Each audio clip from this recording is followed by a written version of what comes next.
Okay तो continuation चल रहा है फाइनेंशियल मैनेजमेंट में, cost of capital and capital structure जो चैप्टर चल रहा था उसमें लास्ट दिन हम लोग CAPM पढ़े थे, capital asset pricing model and different kind of equity cost. Okay, मतलब इक्विटी का कॉस्ट कैसे कैलकुलेट करें उसके लिए अलग अलग थ्योरीज बना हुआ है, ठीक है, जिसमें डिविडेंड यील्ड का एक कॉन्सेप्ट था फिर हम लोगों ने सबसे सेलिब्रेटेड जो एक theory that is CAPM, and CAPM पढ़ने के टाइम पे हम लोगों ने आपका बीटा भी कैलकुलेट करना सीखे। कि बीटा कैलकुलेट करना नहीं, बेसिकली बीटा का एप्लीकेशन, कि बीटा का एप्लीकेशन कैसे करना है ये हम लोगों ने देखा। सिमिलर पॉइंट ऑफ व्यू में आज क्या करेंगे, मतलब वैसा ही, मतलब इक्विटी कॉन्सेप्ट में ही अभी बहुत सारा थ्योरी और भी है, कुछ इंपॉर्टेंट जो जो खास खास थ्योरी है, इंपॉर्टेंट है, उसी की चर्चा कर रहे हैं, ठीक है। तो फाइनेंस में ये सब कॉन्सेप्ट बहुत बार चर्चा होता है, फाइनेंशियल गुरुज लोगों ने बनाया है। तो चलिए, जैसे कि रोज का काम है हम लोगों का कि लिखते हुए चर्चा करेंगे, ठीक है। तो पेन एंड पेपर रेडी हो गया सबका? हाँ सर। फाइनेंशियल मैनेजमेंट, आज कॉस्ट ऑफ कैपिटल का 7th लेक्चर है, cost of capital and capital structure.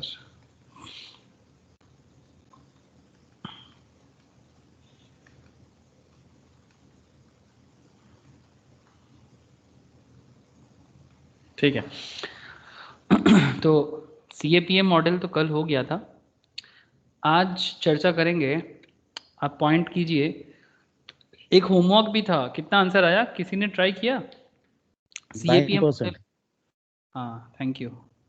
Last दिन जो होमवर्क था उसका आंसर आएगा 9%।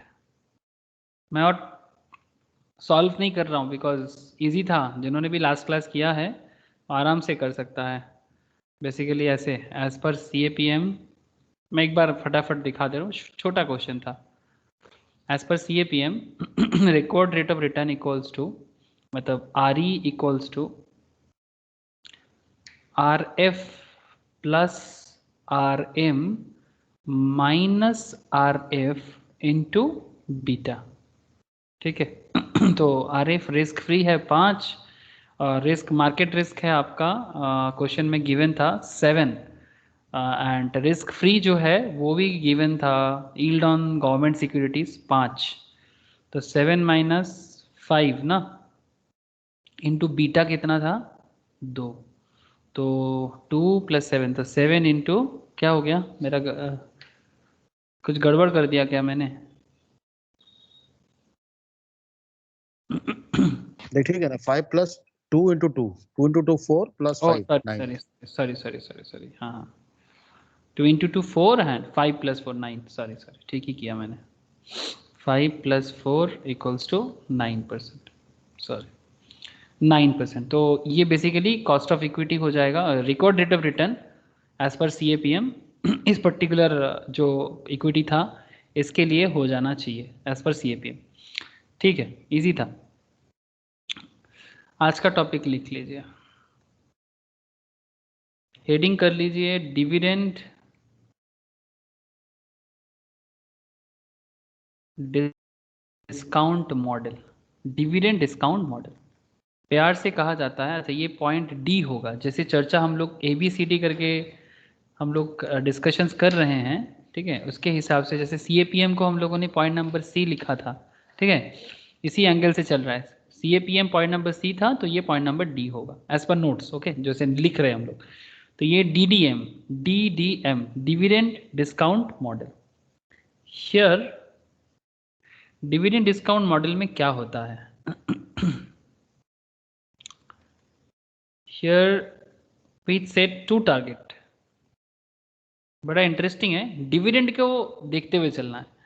We set 2 target. अब ये 2 टारगेट को कैसे करेंगे? टारगेट 1, पहले तो लिखिए टारगेट 1। टारगेट 1 में valuation of share,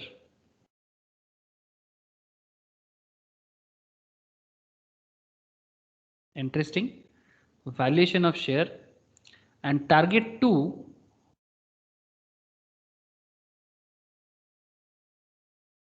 calculation of RE, that is required rate of return, using DDM. So another interesting area. ठीक है, तो टारगेट 1 एंड टारगेट 2. तो पहले एक काम करते हैं टारगेट 1 को ही लिख लेते हैं, फिर जब एग्जाम्पल सॉल्व करेंगे थोड़ा आइडिया और मिलेगा. तो टारगेट 1 में एक्चुअली कैसे क्या लिखना है? Valuation of share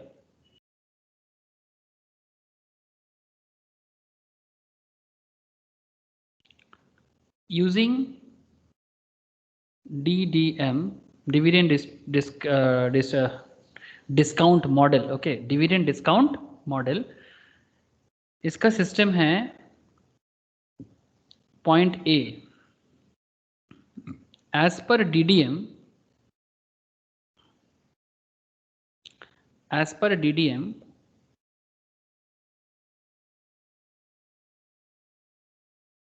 intrinsic value IV0 equals to intrinsic value.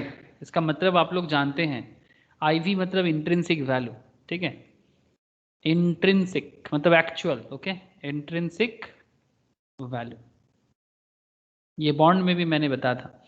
IV0 equals to present value of all future dividend. Present value of all future dividend.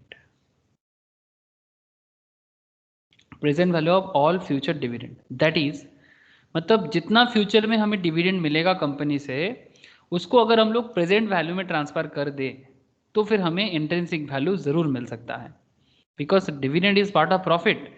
और पार्ट ऑफ प्रॉफिट को अगर आज के डेट में ट्रांसफर कर दिया जाए तो ये एक तरीका बड़ा गजब तरीका है. D1 divided by 1 plus RE plus D2 divided by 1 plus RE whole square, मतलब RE means record rate of return. Similarly D3 divided by D3 means dividend. हाँ, dividend year 1, dividend year 2, dividend year 3, जैसे हर साल जैसे dividend मिलता है. और इसको हम लोग रिटर्न के थ्रू से देख रहे हैं ईयर ऑन ईयर. ऐसे करते करते प्लस करते करते चले जाएंगे अप टू इनफाइनाइट तक. ठीक है, तो ये एक बहुत ही अच्छा तरीका है. इसका डिटेल्स तो ऐसे इंटरनल रेट ऑफ रिटर्न जब पढ़ेंगे ना, तो इस तरह का कॉन्सेप्ट को कैलकुलेट कैसे करते हैं मैं आपको डिटेल्स में समझाऊंगा. वो कैपिटल बजटिंग चैप्टर का पार्ट है, तो उसमें बहुत अच्छे से इसका सॉल्यूशन होता है. ठीक है, यहाँ पर भी मैं आपको बताऊंगा. अच्छा, point B is forecast of dividend. Forecast of dividend. अब फोरकास्ट ऑफ डिविडेंड का मतलब है case 1.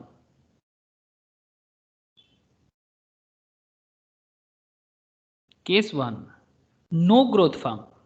No growth firm. No growth means business में ग्रोथ नहीं है. मैं बताता हूं आपको, बड़ा इंटरेस्टिंग है. जस्ट थोड़ा सा वेट कर दीजिए, कुछ पॉइंट लिख ले पहले, फिर एक एक करके बताएंगे. सच a farm has 100%. Farm means basically business. Such a farm has a 100% payout ratio. 100% payout ratio. That is DPS equals to, मतलब dividend per share equals to EPS, earning per share, equals to perpetuity. मतलब ये चलता जाएगा infinite तक, परपिचुइटी जो चलता जाता है. तो इन दैट केस इंट्रिंसिक वैल्यू कैसे हो जाता है ऐसे बिजनेस का?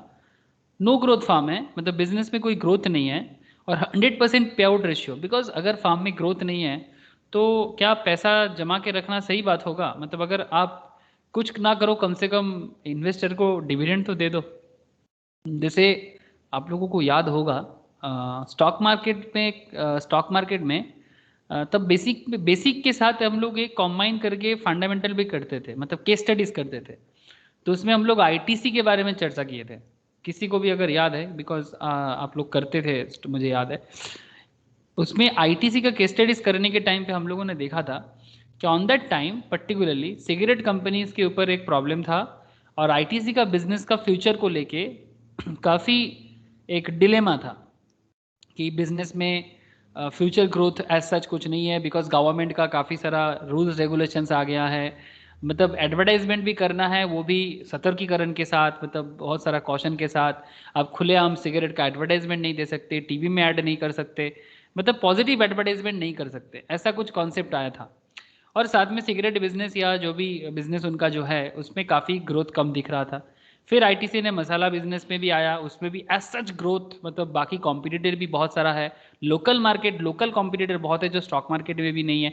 तो एक कॉन्सेप्ट चल रहा था कि इन दैट केस, लेकिन आईसीसी बड़ा प्रॉफिट रिच कंपनी है, तो ऐसे कॉन्सेप्ट में बिजनेस करेगा तो क्या करेगा, मतलब तभी उस टाइम पे था। लेकिन उसके बाद आईटीसी ने, जैसे रिसेंटली आईटीसी का एक खबर आप लोगों ने जरूर सुना होगा कि आईटीसी डीमार्जर कर रहा है।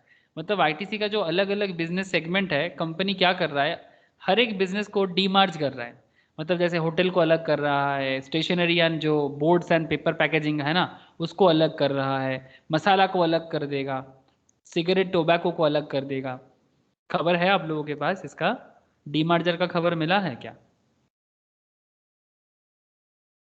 हेलो, बोलिएगा। नहीं सर, मैंने तो नहीं सुना था। अच्छा ठीक है, इसका एक खबर चल रहा है, कंफर्म नहीं है इसलिए मैंने ग्रुप में पोस्ट नहीं किया। तो जैसे ही मुझे कंफर्म पता चलेगा तो मैं ग्रुप में पोस्ट करूंगा, ठीक है। मैं तो एक्चुअली मुझे मिला था लेकिन मैं उसका पूरा स्टडी एग्जैक्टली नहीं किया, पर डीमर्जर होगा ऐसा एक अंदर से बात आ रहा है, ठीक है। तो डीमर्जर होगा तो फिर मुझे लगता है कि स्टॉक मार्केट में आईटीसी का अलग अलग सेगमेंट में एक डिफरेंट काइंड ऑफ इफेक्ट आएगा, बिकॉज कुछ लॉस मेकिंग है, कुछ प्रॉफिट मेकिंग है। तो एटलीस्ट प्रॉफिट मेकिंग में लंबा रन हो सकता है, लॉस मेकिंग बिजनेस पे फ्यूचर ग्रोथ अच्छा हो सकता है। तो ऐसा कुछ फीलिंग आ रहा है, ठीक है। तो शंकर जी को भी नहीं पता ना, शंकर जी ये अपडेट? नहीं, मुझे आइडिया नहीं, नॉलेज ठीक, में नहीं है। ठीक है, कोई बात नहीं। तो ठीक है, अगर खबर मिलेगा तो आप लोग जरूर क्लास में बात करना। तो इंट्रिंसिक वैल्यू, तो नो ग्रोथ फार्म में क्या है, बेसिकली 100% पे आउट रेशियो का मतलब समझाने के लिए मैं बता रहा हूं कि जब कंपनी के पास ग्रोथ नहीं दिखता ना तो कंपनी को पूरा का पूरा जो भी डिविडेंड होना चाहिए, जो भी प्रॉफिट का पार्ट होना चाहिए ईयर ऑन ईयर, वो डिस्ट्रीब्यूट कर देना चाहिए। और इसीलिए आईटीसी जैसा कंपनी, कोल इंडिया जैसे company high dividend growth company है, देखा था आप लोगों ने, ठीक है। बिकॉज अगर फ्यूचर ग्रोथ ज्यादा नहीं है तो डिविडेंड पास में रख के फायदा क्या है, उससे अच्छा है इन्वेस्टर का कॉन्फिडेंस जीतते हुए आगे बढ़ते चलो जब तक चला जाए।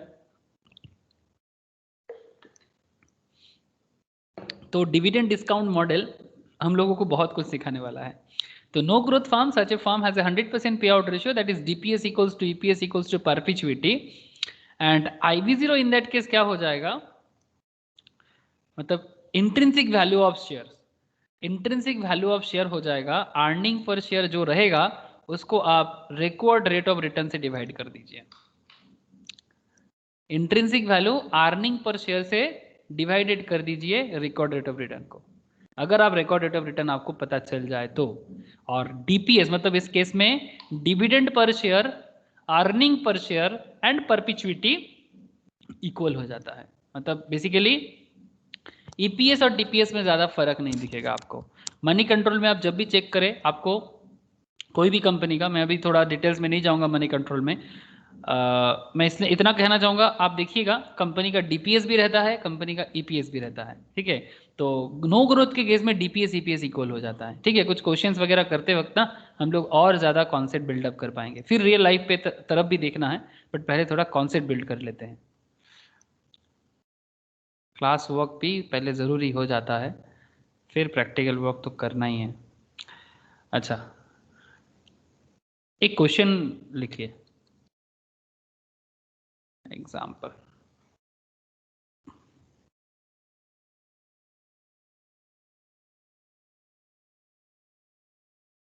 The stock of X Limited is presently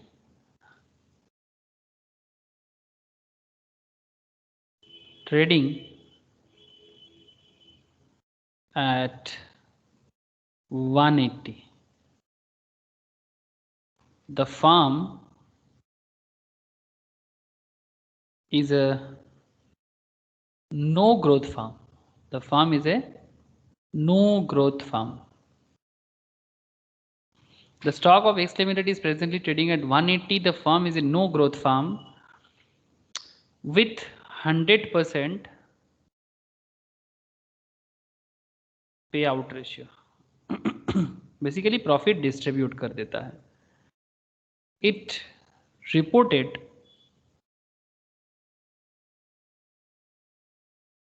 earning per share of 30 for the year just ended. For the year just ended. Currently जो ईयर एंड हो रहा है बता जा रहे हैं कि उसमें EPS जो है वो पर शेयर का 30 करके है. So not a bad per share 30 EPS, not a bad, very good. Beta of the stock. Beta of the stock is 1.6. Okay. Normally beta ऐसा ही होता है 1 2 1 पॉइंट समथिंग. मतलब एक्चुअली बीटा का मेन स्टैंडर्ड क्या है, एक से ज़्यादा है कि एक से कम है. एक ही स्टैंडर्ड. अगर 1 से ज़्यादा है थोड़ा रिस्क हाई है तो रिटर्न भी हाई होने का चांसेस होता है, और अगर एक से कम है तो रिस्क लो है तो रिटर्न भी लो होगा. समझ रहे हैं ना. बीटा क्या है, सेंसिटिविटी ऑफ द स्टॉक है, जिसका मेजरमेंट पॉइंट है 1. लास्ट क्लास में हम लोग कर रहे थे. बीटा एक सेंसिटिविटी पॉइंट है जिसका स्टैंडर्ड यूनिक मतलब स्टैंडर्ड एवरेज क्या है 1. 1 से ज़्यादा है तो हाई रिस्क है तो हाई रिटर्न भी है. लो रिस्क है, अगर 1 से कम है तो लो रिस्क है तो रिटर्न भी लो होगा. ये नॉर्मल परसेप्शन है. ये नॉर्मल परसेप्शन है. It's very interesting perception because sensitivity of the stock is very important. वही जब हम लोग ट्रेडिंग करते हैं, जब हम लोग इन्वेस्टमेंट करते हैं या फिर स्विंग ट्रेडिंग करते हैं, 1 वीक पोजीशन लेते हैं या फिर 1 महीने के लिए पोजीशंस लेते हैं तो बहुत काम आता है. इंट्राडे वेरी ट्रिकी, काफ़ी समझना बहुत मुश्किल हो सकता है, लेकिन हाँ स्विंग ट्रेडिंग वगैरह इसमें थोड़ा आप ज़रूर पोजीशन ले सकते हो. Just edit beta for of the stock is 1.6. ये बोल के रखा है आपको. RF मतलब मार्केट में जो रिस्क फ्री जो एरिया है, ऐसे मैंने आप लोगों को कल गवर्नमेंट बॉन्ड भी दिखा रहा था. हेलो, कल शो कर रहा था ना गवर्नमेंट बॉन्ड. मोटा मोटी गवर्नमेंट बॉन्ड का क्या, गवर्नमेंट बॉन्ड मार्केट का बारे में करीब 5.80 ऐसे ही कुछ चल रहा था ना मार्केट में.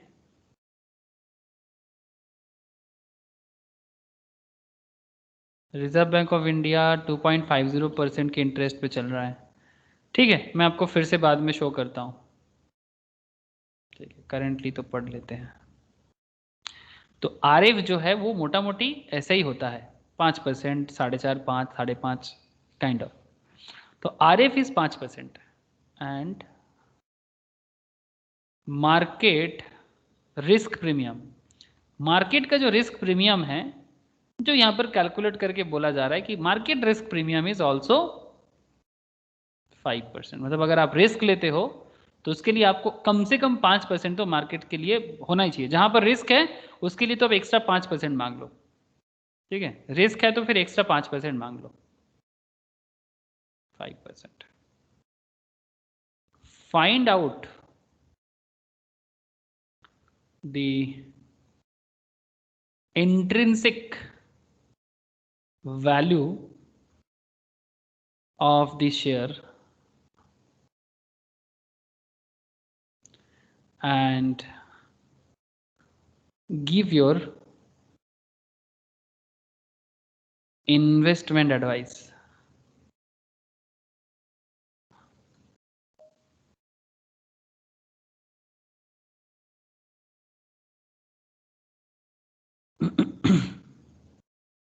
Give your investment advice. First of all तो इतना बता दीजिए, क्वेश्चन समझ में आया? प्रिया, रोशनी, शंकर जी बोलिए, क्वेश्चन समझ में आ रहा है? हाँ समझ में. तो बड़ा अच्छा क्वेश्चन है, इंटरेस्टिंग है. तो इसमें बीटा दिया है तो फिर CAPM तो यूज़ करना ही है ना, बिकॉज बीटा यूज़ तो हम लोग CAPM में ही करते हैं. तो वेरी सेलिब्रेटेड, मार्केट में बहुत यूज़ है इसका. तो step 1, as per CAPM current asset pricing, capital asset pricing model, इसके हिसाब से आपका रिक्वायर्ड रिटर्न पहले आप CAPM के हिसाब से कैलकुलेट कर लो। RE, ये RE आप बड़ा भी लिख सकते हो, छोटा भी लिख सकते हो, ठीक है, दिक्कत नहीं है। Required rate of return equals to RF plus RM minus risk free into beta, ये तो जानते हैं आप लोग। रिस्क फ्री 5% का बोला है, RM बोला है 5%, रिस्क फ्री बोला है 5, RM माइनस RF, RM 5 ही बोला ना, हाँ तो 0 हो जाएगा, हाँ 5 0 ही होगा आरी। हाँ, और बीटा कितना बोला 1.6, तो अल्टीमेटली बचा रहेगा 5 इंटू 1.6, दादा कितना 5 होगा? प्लस हाँ 5 प्लस है 5.5, 0 इंटू 1.6 तो 0 हो गया, फिर 5 ही रह गया। 5 ही रह गया। एक सेकेंड, 5 तो नहीं होना चाहिए, 5 प्लस 0, 0 इंटू 1.6 0, तो 5 हो जाना चाहिए, but record rate of return 5 कैसे होगा, कुछ तो गड़बड़ है। RA 5% है, market risk premium is also, ज्यादा होगा शायद, market ज्यादा risk होगा या premium कम is होगा। also 5, market risk premium is also 5, RM minus RF, RM minus RF, एक second, beta of the stock is 1.6, it's okay. Risk free 5% है, हाँ रिस्क फ्री 5% है, रिस्क फ्री 5% है, market risk premium is also 5, market risk premium is also 5, तो फिर RM क्या हो जाएगा, RM RM market risk premium अगर 5 है तो 5 माइनस 5 तो 0 हो जाता है, और 0 इंटू बीटा 0 तो फिर 5 होगा, लेकिन 5 तो होना नहीं चाहिए, बस मार्केट रिस्क प्रीमियम, तो फिर इसको कितना कर देना चाहिए, ये अगर 5 10 हो जाना चाहिए, 10 माइनस 5 तो 5 इंटू 1.6, 5 इंटू 1.6, एक सेकेंड 5 इंटू 8 प्लस 5, 30, ठीक ठीक, क्वेश्चन थोड़ा चेंज कर लीजिए, क्वेश्चन थोड़ा चेंज कर लीजिए, मार्केट रिस्क प्रीमियम 10% कीजिए, मार्केट रिस्क प्रीमियम 10% कीजिए, तो फिर आपका RM हो जाएगा 10, है ना, तो अगर RM आपका 10 हो जाएगा तो हिसाब कुछ बनेगा, नहीं तो ये तो कुछ मतलब नहीं रखता कि रिकॉर्ड रेट ऑफ रिटर्न 5% कैसे होगा, 10, तो अगर ये 10% है और RF आपका 5 है तो फिर 13 होगा। हाँ तब 13 होगा, 13 हाँ 5 प्लस ये 8 हो जाएगा, बिकॉज 5 इंटू 1.6 8 है, तो फिर ये हो जाएगा 13%, यस यस, तब होगा ये 10% होना चाहिए एटलीस्ट, मार्केट रिस्क प्रीमियम अगर 10% होगा तभी जाके आपका रिकॉर्ड रिटर्न भी 13% होगा, जो एक स्टैंडर्ड है, क्योंकि मार्केट में रिस्क फ्री 5% है, तो फिर आप record rate of return stock के लिए 5% मांगेंगे, ये थोड़ी ना है, ऐसा तो होना नहीं चाहिए, तो record rate of return of any stock इतना तो एकदम ठीक ठाक है, चलिए एक स्टैंडर्ड रेट निकला है, तो 13%, ठीक है ना, जो कन्फ्यूजन था, ओके, आई थिंक कन्फ्यूजन ठीक है,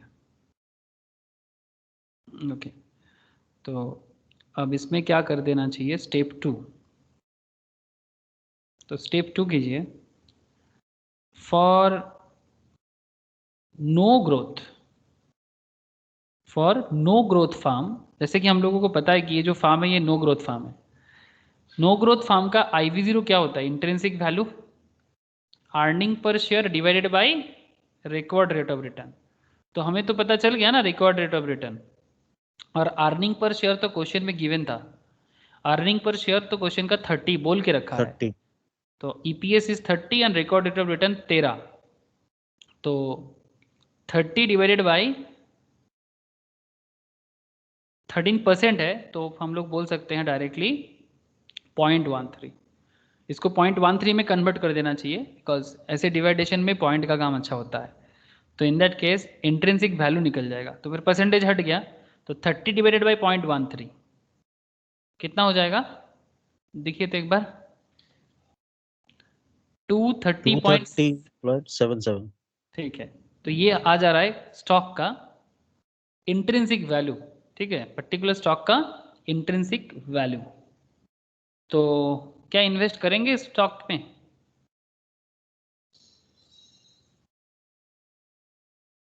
हाँ करेंगे, क्योंकि मार्केट नहीं करेंगे क्योंकि मार्केट प्राइस कम है। मार्केट प्राइस 180 में चल रहा है, इंट्रिंसिक वैल्यू 230 का है। इंट्रिंसिक वैल्यू 230 का है, तो क्या ऐसा स्टॉक में इन्वेस्ट करना चाहिए? प्रिया क्या करेंगे बोलो? शंकर जी आपको क्या लग रहा है? नहीं करेंगे क्योंकि मार्केट वैल्यू कम है। सोचिए थोड़ा सा, प्रिया बोलो। दादा। रोशनी, परचेस करना चाहिए कि नहीं चाहिए? है दादा। करना चाहिए शंकर जी। अच्छा। क्यों करना चाहिए? देखिए, सिंस मार्केट में तो दाम कम है, और इंट्रिंसिक वैल्यू मतलब एक्चुअल वैल्यू, मतलब इंट्रिंसिक मतलब क्या होता है, एक्चुअल होता है, मतलब इसका एक्चुअल वैल्यू होना चाहिए 230, तो इसका मतलब ये अंडर प्राइस्ड है ना। अच्छा हाँ ठीक है ठीक है ठीक है ओके। सिंस, तो लिख लीजिए, कंक्लूजन भी लिखना है हम लोगों को। Since actual market price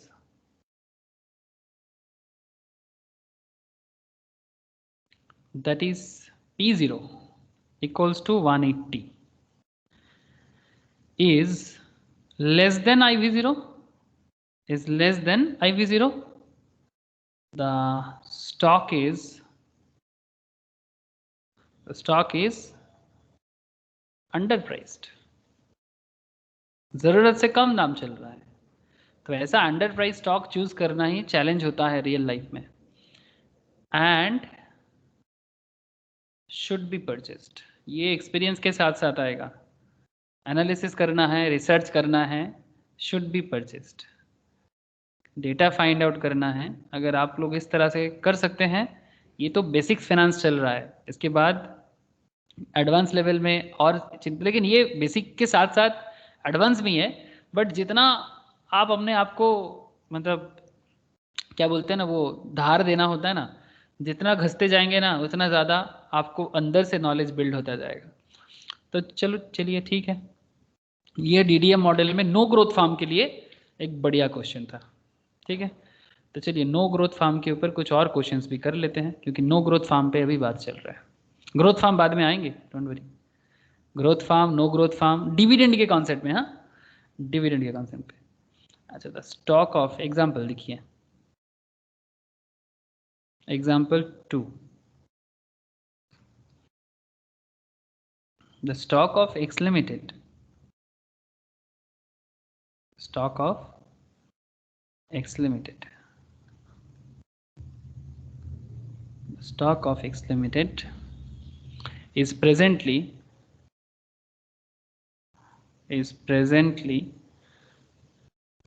trading at 76। X limited एक कंपनी है जिसका स्टॉक का दाम मार्केटली करंटली चल रहा है 76। It is a no growth firm, it is a no growth firm.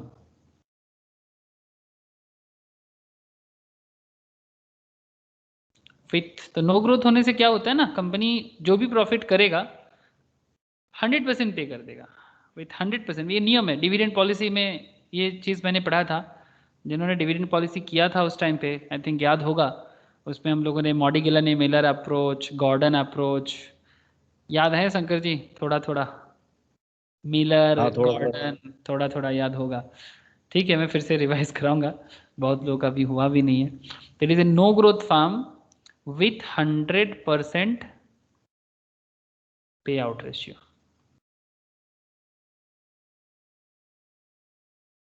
Dividend decisions या डिविडेंड पॉलिसी एक अलग अलग ही डिटेल्स चैप्टर है, जिसमें डिविडेंड कब क्या देना चाहिए, कब नहीं देना चाहिए, इसके बारे में चर्चा करता है। ठीक है, it reported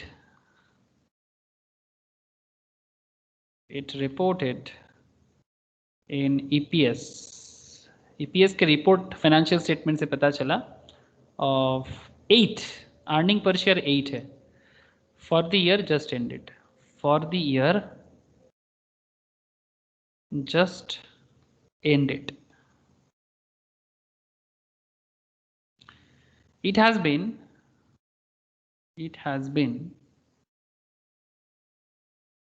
found that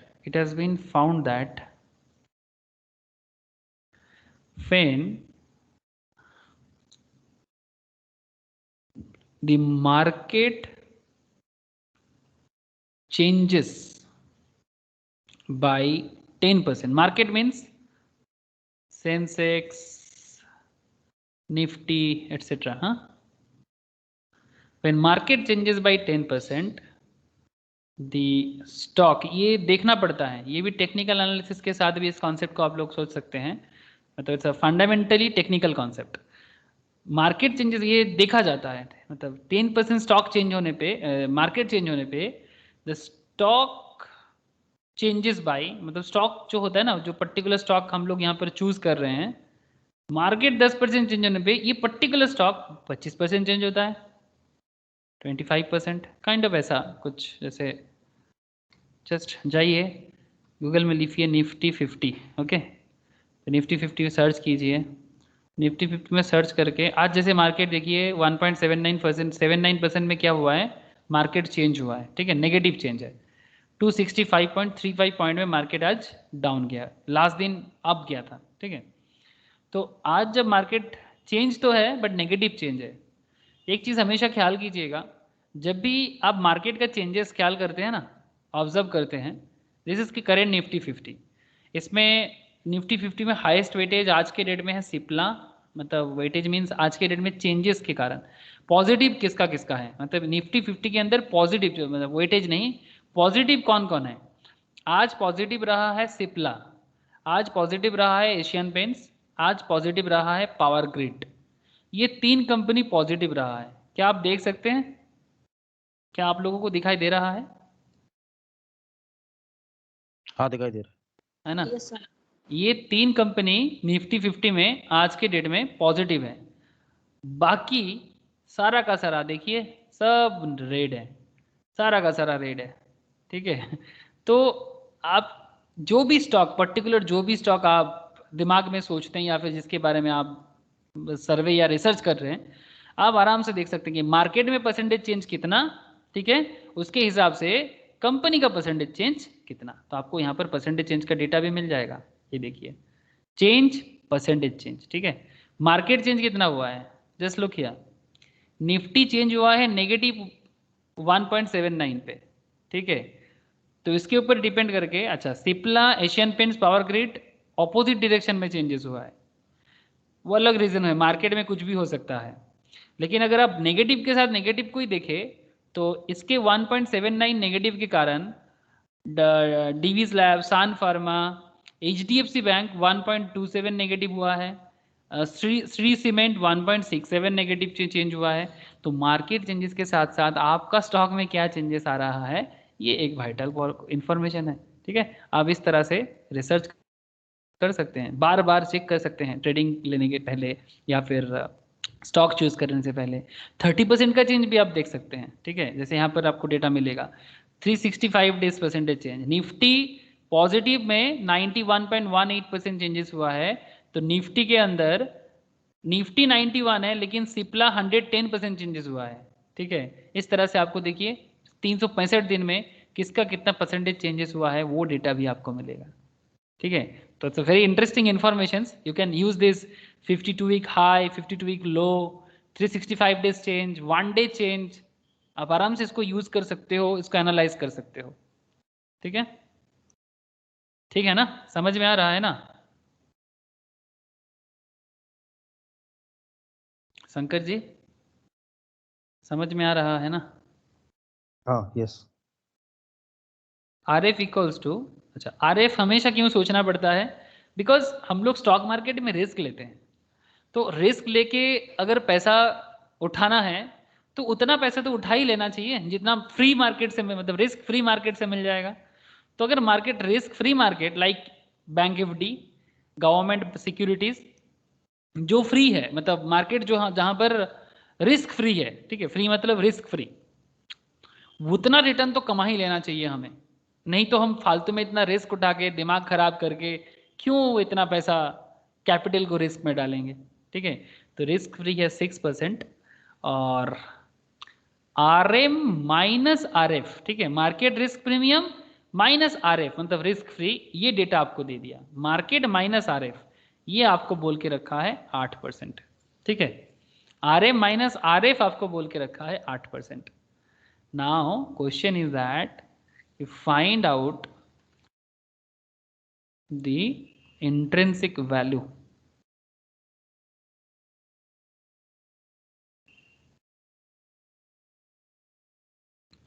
of the stock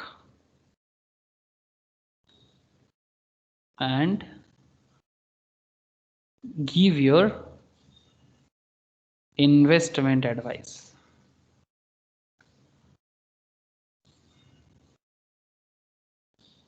okay, question समझ में आया? बताइएगा, क्वेश्चन समझ में आया? हाँ, सब कुछ दिया हुआ, खाली बीटा निकालना है, कैलकुलेशन। बीटा के बारे में 10%। बीटा बीटा कुछ बोला नहीं ना? नहीं, वही है, उसी में से निकाला हुआ। मार्केट चेंज बाय 10% टू हाँ स्टॉक हाँ, चेंजेस बाय नहीं 25%। बीटा शायद बोला है, नहीं बोला क्या? हाँ हाँ, उसी उसी में से निकालना है। मार्केट हाँ, 10% और 25%, हाँ थैंक यू, उसी में से निकालना है, उसी में से निकालना है।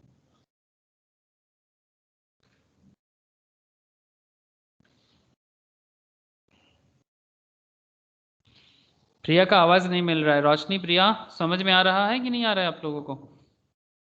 है दादा। हाँ सर आ रहा है। ठीक है, चलो सर करो, सॉल्यूशन करना है इसका।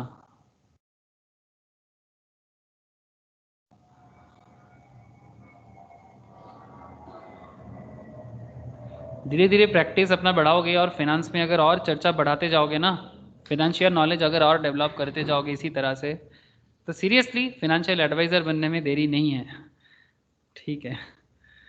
तो पहले तो स्टेप 1 कर लेते हैं। Step 1 as per CAPM, as per CAPM capital asset pricing model, इसमें RE equals to RF plus RM minus RF into beta. RF तो पता है 6, RM माइनस मतलब मार्केट रिस्क प्रीमियम भी पता है 8, इंटू बीटा कितना होगा? बेसिकली 10% मार्केट चेंज में अगर 25% में वो चेंज होता है सेम साइड पे, तो फिर बीटा कितना हो जाना चाहिए? 2.5। 2.5, थैंक यू। 25% मार्केट चेंज में, 10% मार्केट चेंज में वो 25% चेंज होता है, तो 25/10 तो 2.5, यही होना चाहिए। तो beta is equals to 2.5, thank you. तो फिर आपका कितना आ जाएगा? 8 into 2.5 plus 6,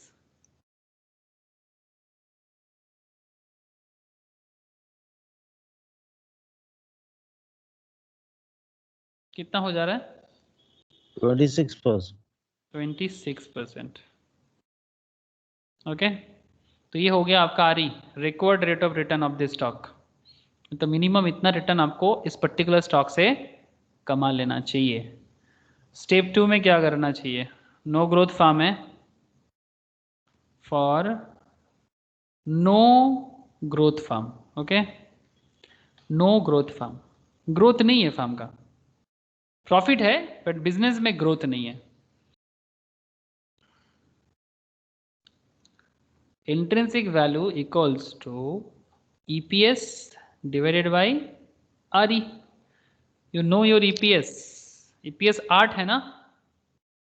and record date UPS 8 है, 0.26 0.26 30 है। 30.77 है ना। 8 डिवाइडेड बाई 0.26 करने से मेरा आ रहा है 30.77। आप लोगों का कितना आ रहा है देखिए एक बार, यही आना चाहिए 30.6 हाँ जी 30.77। है दादा। अब बताइए क्या करें, इन्वेस्टमेंट करें? नहीं करना ना। चाहिए, स्टॉक ओवर प्राइस्ड। काफी ज्यादा। मार्केट प्राइस इसका चल रहा है 76। मार्केट प्राइस चल रहा है 76। तो मार्केट प्राइस 76 है और इंट्रिंसिक वैल्यू इसका 30.77 है, ठीक है। तो फिर नहीं करना चाहिए इसमें इन्वेस्टमेंट।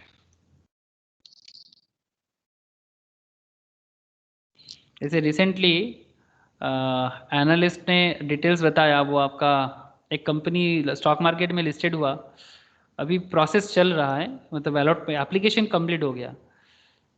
क्या नाम है कंपनी का? कल्याण ज्वेलर्स। तो उसका एनालिस्ट बता रहे हैं कि ओवर वैल्यूड है, ठीक है। बिकॉज करेंटली ग्रोथ ऐसा कुछ नहीं है, लास्ट 2019-20 में लॉस में है। दुबई के मिडिल ईस्ट का जो शोरूम है अच्छा बिजनेस नहीं दे पा रहा है, तो ओवर वैल्यूड बताया। तो एग्जैक्टली कुछ इसी तरह का कुछ कॉन्सेप्ट है जिसमें बनाया है, ठीक है। अब देखना पड़ेगा कि नो ग्रोथ है, वो डिटेल्स एनालिसिस है। बट मैं जस्ट इतना कहना चाह रहा हूँ कि this is the one of the criteria, कि ये भी एक तरीका है जिसके थ्रू से हम लोग कैलकुलेट करके सोच सकते हैं, समझ सकते हैं कि कंपनी ग्रोथ में है नहीं है, स्टॉक का प्राइस हाई चल रहा है लो चल रहा है। This is one of the तरीका, जिसमें डीडीएम मॉडल भी one of the most use तरीका में से एक है, जैसे कि सीएपीएम भी एक बहुत अच्छा तरीका है। तो फिर ये 76, तो आपका सेंस लिख लीजिए इसका, sense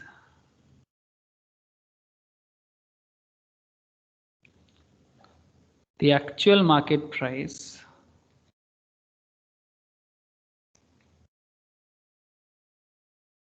since the actual market price is P0 equals to 76 is greater than IV0, मतलब इंट्रिंसिक वैल्यू से ज्यादा है, the stock is overpriced. The stock is overpriced and should not be purchased. Should not be purchased. And go short. अगर आप hold में हो तो short कर दो। फ्यूचर एंड ऑप्शंस में शॉर्ट सेलिंग करने के लिए बता रहे हैं, मतलब समझ रहे हैं? शॉर्ट सेलिंग कॉन्सेप्ट क्या है? गो शॉर्ट का मतलब स्पॉट मार्केट में भी शॉर्ट सेलिंग होता है अगर अलाउ करता है, तो अगर कैप नहीं लगा के रखता, ठीक है ना प्रिया?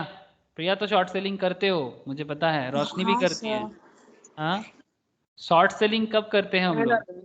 जब स्टॉक का प्राइस डाउनवर्ड होता है, ठीक है।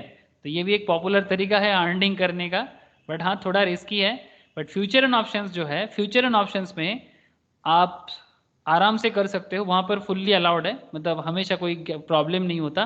स्पॉट मार्केट में भी अलाउड होता है, देखना पड़ता है कि हो सकता है कि नहीं हो सकता। जैसे कौन सा स्टॉक ले, निफ्टी 50 में लास्ट दिन HDFC में अगर मैं सिंपल बात करूँ, HDFC बैंक शेयर प्राइस ये डाउन गया है, ये देखिए, सिंपल बात है। कल के डेट में अगर कोई शॉर्टिंग करता, इसमें इंट्राडे होता है, मतलब इंट्राडे में शॉर्टिंग होता है, ठीक है। अगर कंपनी अलाउ करता है, कैपिंग नहीं लगाता, ये इस तरह का शॉर्टिंग तो अलाउ कर ही देता है। 1500 कितना चल रहा था हाईएस्ट में? 1505। तो अगर किसी ने इस टाइम पे बाई कर लेता, मतलब बाई नहीं सेल कर देता, और फिर बाद में 3 बजे के आसपास कितना दाम चल रहा है? 1471 शंकर जी देख पा रहे हैं ना? 3 बजे के आसपास अगर 1471 पे वो बाई कर लेता, पहले सेल करना पड़ता है और फिर बाई करना पड़ेगा, ठीक है। तो ये इंट्राडे में होता है स्पॉट मार्केट में। और फ्यूचर एंड ऑप्शंस में इंट्राडे नहीं, आप मोर देन 1 डे ठीक है, 1 हफ्ता 2 हफ्ता, मंथली भी होता है, कॉन्ट्रैक्ट होता है उसमें, ठीक है, वहाँ पर भी आप आराम से कर सकते हैं कि अगर फ्यूचर एंड ऑप्शंस में थोड़ा ट्रिकी है ये कॉन्सेप्ट, जब तक पकड़ ना बने, पहले तो स्पॉट मार्केट में थोड़ा बहुत प्रैक्टिस कर लेना चाहिए, ठीक है। ये मोहितोस है नहीं, ये प्रिया, ये दोनों अच्छा कर लेते हैं, ठीक है, शॉर्टिंग करके पर शेयर में करीब 30 रुपीज़ का आसपास का शॉर्टिंग करके भी प्रॉफिट है। मतलब अगर कोई 1000-2000 शेयर का भी करता है तो अच्छा खासा है एक दिन में, ठीक है। तो दैट्स अ डिफरेंट इशू, है टोटली डिफरेंट एंगल, काफ़ी एक्सपर्टाइज चाहिए होता है। स्टॉक मूव करेगा ये सोचना आसान है, स्टॉक डाउन में जाएगा ये सोचना थोड़ा क्रिटिकल हो जाता है ना। हाँ, स्टॉक अपवर्ड जाएगा मतलब बुलिश मूवमेंट आइडिया करना काफ़ी ठीक ठाक है लेकिन नेगेटिव होगा ऐसा फील करना एक थोड़ा सा वो नदी के बहाव के उल्टा साइड में जाना होता है, बट ये भी होता है ना। न्यूज़ पर डिपेंड करता होगा शायद। हाँ, न्यूज़ पे डिपेंड करता है, कभी कभी मार्केट सेंटिमेंट, बिना कोई न्यूज़ का, कोई न्यूज़ है ही नहीं बट मार्केट सेंटिमेंट नहीं है प्रॉपरली किसी उस पर्टिकुलर स्टॉक के बारे में, ठीक है। मतलब जिस दिन सेंटिमेंट पॉजिटिव वे में रहता है वो स्टॉक को लोग धड़ाधड़ बाई करता रहता है। फिर किसी एक दिन आया कि कुछ न्यूज़ नहीं है, मतलब कोई पॉजिटिव मार्केट मूवमेंट उस पर्टिकुलर बैंकिंग सेक्टर में या HDFC रिलेटेड कुछ नहीं है, तो लास्ट दिन जो वो ज़्यादा हो गया था, ज़रूरत से ज़्यादा ओवर सेंटिमेंट हो गया था, सेकेंड डे क्या करेगा, चेक करेगा, तो चेक करेगा मतलब वो बुलिश से बियरिश हो जाएगा। ये कॉमन सेंस है कि अगर एक दिन कुछ पॉजिटिव मूवमेंट के कारण थोड़ा मूव कर गया था, सेकेंड डे एज सच कुछ न्यूज़ नहीं है, तो वो थोड़ा सा रेक्टिफाई तो करेगा अपने आप को। और किसी दिन फिर से अगर बहुत बड़ा नेगेटिव न्यूज़ आ गया तो फिर मुश्किल होगा। मतलब ये ट्रेडिंग पर्सपेक्टिव में बात कर रहा हूं मैं, ठीक है। Long term point of view is different. कभी कभी तो बिना कोई न्यूज़ का भी अप डाउन होता रहता है, मैक्सिमम केस में ऐसा ही होता है, कोई न्यूज़ नहीं है ऐसा ही चल रहा है मार्केट सेंटिमेंट। ऐसे वो ऐसे होता है ना, हम लोग मार्केट में जाते हैं, कभी जाते हैं तो फिर बहुत सारा मार्केट में सब्जी वगैरह खरीद के लेके आ जाते हैं। कभी कभी जाते हैं ज़्यादा कुछ नहीं लाते, फिर घर में बोलते हैं कि बस इतना सारा, और कभी कभी ज़्यादा लेके आ जाते हैं तो फिर क्या बोलते हैं, इतना ज़रूरत ज़्यादा लेने के लेके आने का क्या ज़रूरत था। मतलब मेरा एक्सपीरियंस कुछ ऐसा ही होता है।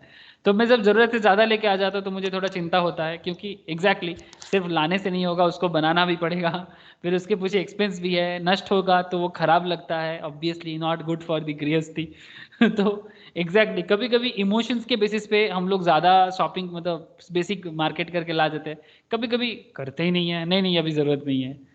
तो एग्जैक्टली कुछ इसी तरह से मार्केट मूवमेंट चलता है, मतलब ज़्यादा कोई रॉकेट साइंस नहीं है इसके पीछे, ठीक है। बस हाँ, थोड़ा सा ब्रॉड पैरामीटर ऑब्वियसली है, ठीक है। ठीक ठीक ठीक ठीक है, चलिए case 2।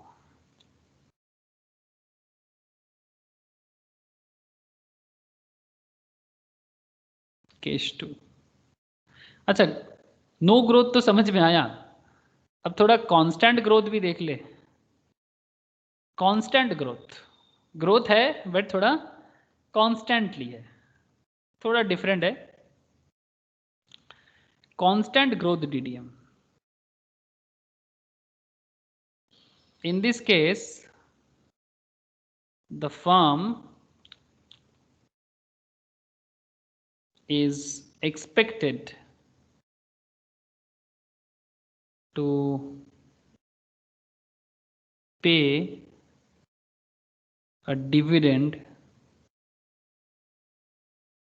D1 which is expected to grow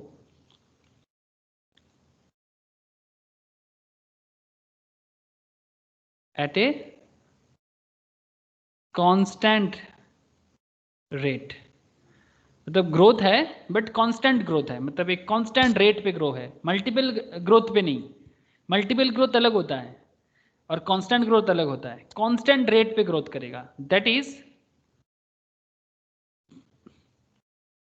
ji for growth, okay, G per annum, मतलब एक पर्टिकुलर रेट में जी पर एनम पर ईयर एक कांस्टेंट रेट पे ग्रोथ करते हुए चलेगा फॉर एवर, हमेशा के लिए, ऐसा भी कॉन्सेप्ट होता है। Hence intrinsic value equals to D1 जो आपको मिल रहा है divided by required rate of return minus growth, IV0 ऐसा हो जाएगा। इंट्रिंसिक वैल्यू कैलकुलेट करने का कॉन्सेप्ट हो जाएगा, जो इंट्रिंसिक वैल्यू होगा वो डिविडेंड जो आपको मिल रहा है उसको डिवाइड कर दीजिए आज के डेट में record rate of return minus growth. ठीक है, एग्जाम्पल कीजिए, क्लैरिटी आ जाएगा।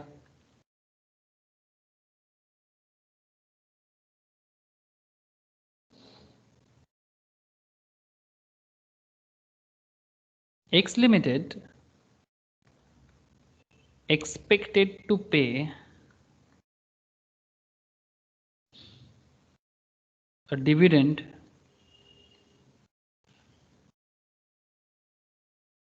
of ₹5 next year। 5% डिविडेंड देगा पर शेयर पे, हाँ पर शेयर पे 5%, ऐसा ही होता है normally. This is expected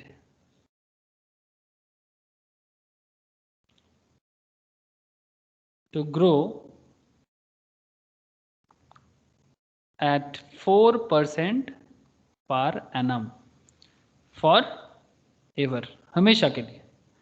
परपिचुइटी, perpetual growth है तो परपिचुइटी फॉर एवर, 10 साल के लिए होगा तो 10 साल का, 20 साल का, जैसे कंपनी का मैनेजमेंट सोचेगा। If equity capitalisation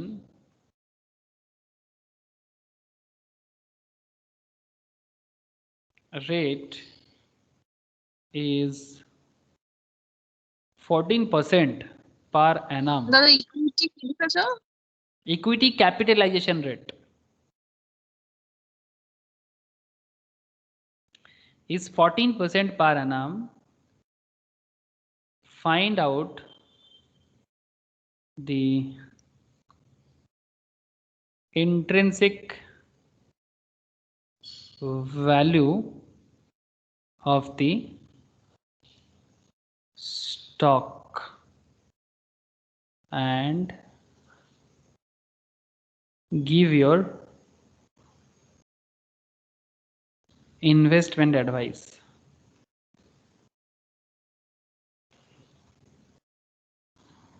Give your investment advice। If the stock is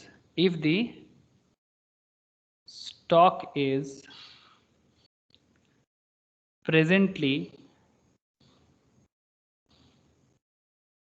trading at ₹60।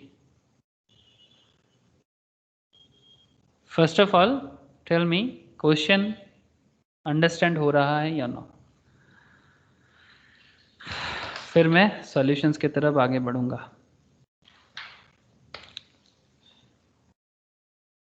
X Limited expected to pay a dividend of ₹5 next year। This is expected to grow at 4% per annum। Constant growth है, हर साल 4% करके grow करेगा for ever, जितना दिन तक company रहेगा। अगर equity capitalisation rate 14% पर annum है, इक्विटी कैपिटलाइजेशन रेट का मतलब है record rate of return. Okay, मतलब समझिए क्यों इक्विटी कैपिटलाइजेशन रेट का मतलब रिक्वायर्ड रेट ऑफ रिटर्न क्यों है। चलिए एक काम करते हैं, पहले सॉल्यूशन करते हैं फिर बताते हैं।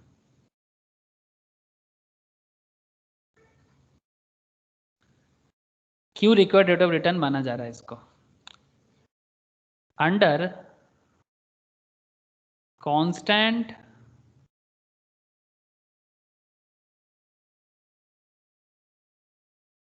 ग्रोथ DDM, फॉर्मूला तो याद है ना, कांस्टेंट ग्रोथ DDM का IV0 इक्वल्स टू क्या होना चाहिए, D1 divided by RE minus G। Okay, D1 divided by RE minus G। तो डिविडेंड जो आपको मिल रहा है दैट इज ₹5 पर share divided by RE means 0.14। क्यों, वाई, बिकॉज इक्विटी कैपिटलाइजेशन जो कंपनी के लिए कॉस्ट है, कैपिटलाइजेशन रेट कंपनी मार्केट से जिस रेट से कैपिटल को रेज करता है that is equity capitalisation rate, और कंपनी का जो कॉस्ट है वो इन्वेस्टर के लिए क्या है, रिक्वायर्ड रिटर्न है। Is this clear? कंपनी के लिए जो इक्विटी का कॉस्ट है वही इन्वेस्टर के लिए रिक्वायर्ड रेट ऑफ रिटर्न है। यस और नो? समझ में आ रहा है? बताइएगा। हाँ sir. Shankar ji, Roshni, equity capitalisation equals to required rate of return, no confusion ना? ओके। 0.14 माइनस 0.04, ग्रोथ है कितना, 4%। तो अगर वो 0.14 इसको पॉइंट में करे तो उसको भी पॉइंट में डाल रहा है। 4% मतलब 4 डिवाइडेड बाई 100 कीजिए, 0.04 आ जाएगा। तो जस्ट मुझे कैलकुलेट करके बताइए कितना हो रहा है। IV0 कितना हो रहा है? मेरा आ रहा है 50। हाँ 50 है 50। अब स्टॉक चल रहा है 60 पे, तो क्या ओवर प्राइस्ड है, should not be purchased? should not be। तो ओवर प्राइस्ड है, लिख लीजिएगा डिटेल्स में। Since P0 that is 60 is, अच्छा ठीक है मैं डिटेल्स में लिख देता हूँ, क्यों शॉर्टकट मारना है एक क्वेश्चन के लिए, क्योंकि ये सब चीज़ें ज़िंदगी भर के लिए एसेट बन जाता है, और फिर बहुत दिन बाद अगर कोई ओपन करके देखता है कि भाई क्या हुआ था उस टाइम पे, फिर बोलेगा आधा अधूरा है notes. Since P0 that is 60 is greater than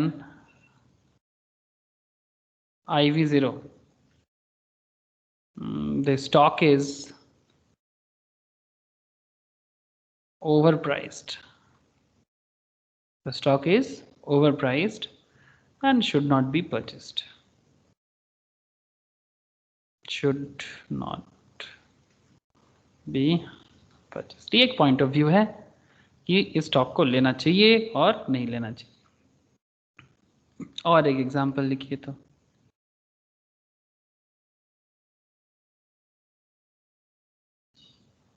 constant growth में X Limited paid dividend of ₹20 for the year just ended. If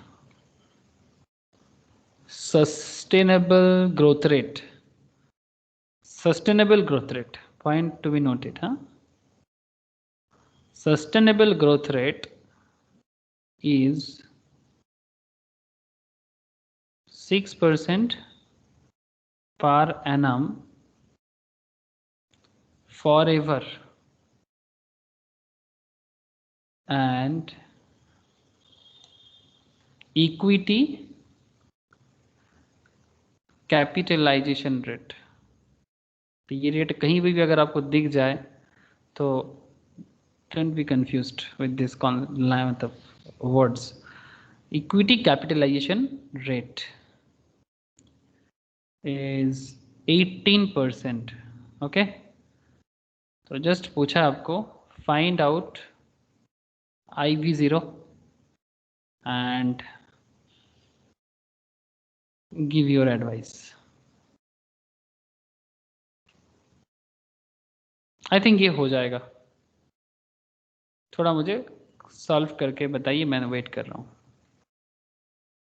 मैं थोड़ा सा वेट कर रहा हूँ, आप लोग करके मुझे बताइए, बिकॉज सिमिलर काइंड ऑफ है तो हो जाना चाहिए। स्टॉक कितने प्राइस, मार्केट प्राइस क्या है ये आपने बताया? डिविडेंड 20 करके दे रहा है, मार्केट प्राइस के बारे में कुछ बोला नहीं है आपको, सिर्फ वो। अच्छा ठीक है, तो फिर एडवाइस नहीं करना है, एडवाइस नहीं कर सकते, सिर्फ IV0 कैलकुलेट करना है। यस यस, मार्केट प्राइस के बारे में कुछ नहीं बोला है। ठीक है, क्वेश्चन में ऐसा कुछ बोला नहीं है, तो फिर find out the IV0। Just IV0 निकाल के बताइए। D1 divided by RE minus G, ठीक है ना। तो D1 तो है 20 और दादा हाँ बोलो 166 16.67 कितना 166.67 166.67। 6% का ग्रोथ है, उसको नहीं लिए।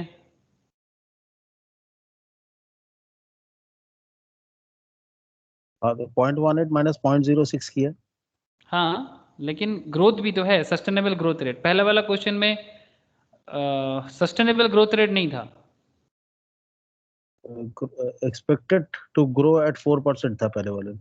हाँ एक्सपेक्टेड टू ग्रो एट 4% था, लेकिन ये जो सस्टेनेबल ग्रोथ रेट है दैट इज 20 अभी चल रहा है, फिर नेक्स्ट ईयर आपको ग्रोथ करेगा। मतलब इस क्वेश्चन में थोड़ा डिफरेंट ही है कि इसमें सस्टेनेबल ग्रोथ के बारे में बोला है, मतलब ये सस्टेन करेगा, ये जो ग्रोथ है सस्टेन करते हुए चलेगा 6% में, ठीक है।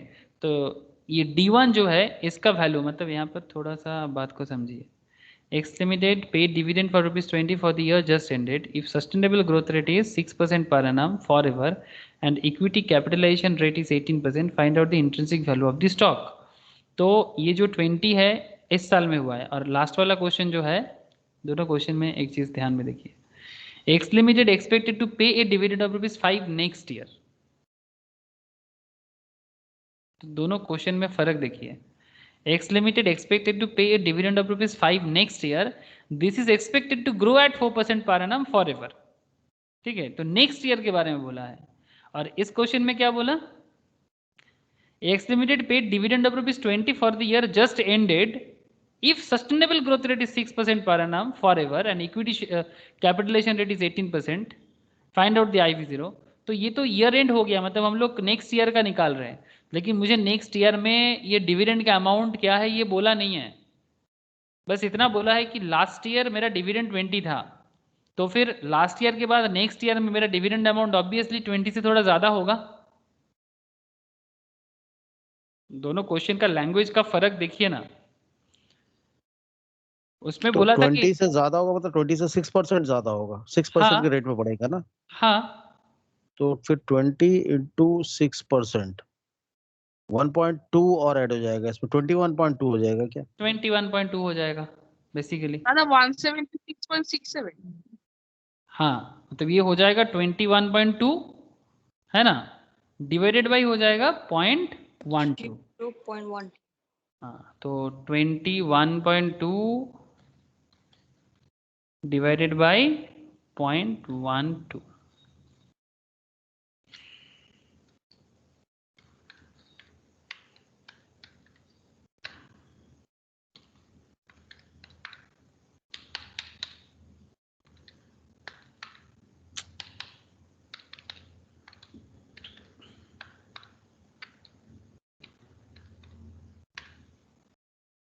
कितना आया आप लोगों का? 176.67। क्या ये 21.2 ही आया ना? मेरा कैलकुलेटर काम नहीं कर रहा है। सर कंप्यूटर वो वाला प्लस क्यों होगा, वो इनटू होगा ना, ब्रैकेट में है। इनटू होगा ब्रैकेट में, मतलब और एक बार बताओ। मतलब क्या ये 21.2 नहीं होगा?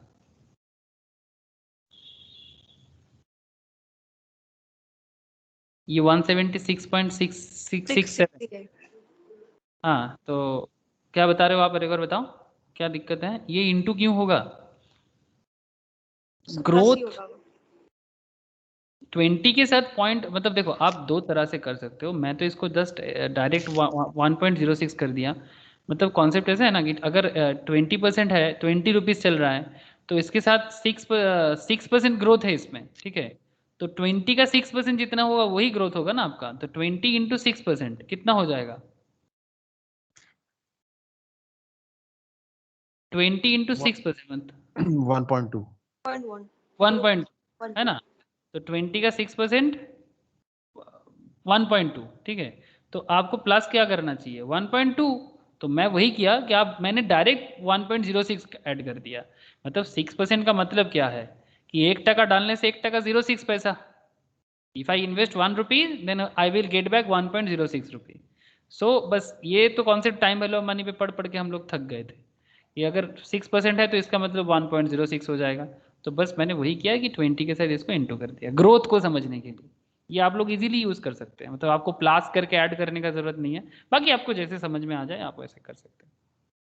तो ये क्वेश्चन का ट्रिक समझ में आया? इस क्वेश्चन में फर्क क्या था? बिकॉज ये डिविडेंड लास्ट ईयर का एंड की दिया गया है और आपको बोला कि इस साल का इस साल में आपको IB0 पूछ रहा है और आपको बोला था कि सस्टेनेबल ग्रोथ रेट 6%, मतलब हर साल 6% करके डिविडेंड में ग्रोथ है। तो इस साल का आपका डिविडेंड का रेट हो जाना चाहिए 21.2। बस इतना फर्क था इसमें। तो लैंग्वेज एक थोड़ा सा ट्रिकी था, बाकी और कुछ नहीं है। ठीक है, ये कांस्टेंट हो गया। नेक्स्ट दिन हम लोग स्टार्ट करेंगे, मैं आज स्टार्ट नहीं करूँगा बिकॉज थोड़ा लंबा खींचेगा हल्का। तो हम लोग नेक्स्ट क्लास में केस 3 चालू करेंगे। नेक्स्ट दिन हम लोग पढ़ेंगे, बड़ा पॉपुलर है, मल्टीपल ग्रोथ DDM। ठीक है, जिसमें हम लोग ये सीखेंगे कि मल्टीपल ग्रोथ DDM कैसे काम करता है। ठीक है, तो इसका थोड़ा कॉन्सेप्ट उम्दा है। तो ठीक है, नेक्स्ट क्लास में ही बात करेंगे। बाकी मुझे इतना बताइए, क्लियर हो रहा है कि नहीं हो रहा है, समझ में आ रहा है कि नहीं आ रहा है? अच्छा, कुछ होमवर्क में दूंगा, आप लोग ट्राई जरूर कीजिएगा घर पे। ठीक है, अच्छा, नेक्स्ट क्लास प्रणय जी रहेगा ये कब? 28, 29, 30 को होली वोली है ना? एक सेकंड में देख लेता हूँ। 20 संडे। 27, 28 फंडामेंटल का भी 28 तारीख। हाँ, फंडामेंटल तो होगा नहीं इस बार, इस संडे को तो होगा नहीं बिकॉज मैं वोट देने जा रहा हूँ और 28 को होली है। तो 28 को तो होगा नहीं और मैं घर में इस बार मुझे कुछ सेटअप नहीं मिलेगा। ठीक है, 29 को भी होली है। 29 को भी होली है, तो 28, 29 तो ऑफ ही रहेगा। लेकिन हाँ, मंगलवार क्लास होगा। मैं रिटर्न आ जाऊँगा 30 को, 30 के अंदर मैं रिटर्न आ जाऊँगा। ठीक है, तो अगर मंगलवार होता है तो मैं इन्फॉर्म कर दूंगा। ठीक है, और अच्छा, अगर मंगलवार नहीं होता है, बुधवार तो श्योर शॉर्ट क्लास होगा।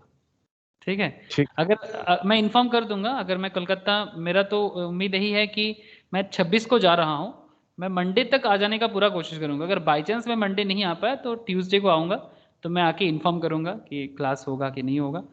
वेडनेसडे तो श्योर है, अगर ट्यूसडे पॉसिबल होगा तो मैं बताऊंगा। आप लोग अपने कन्वीनियंट के हिसाब से अगर आप लोग भी ज्वाइन कर पाएंगे तो मैं क्लास ले लूँगा। ठीक। ठीक है, ओके, ओके, ठीक है, टाटा।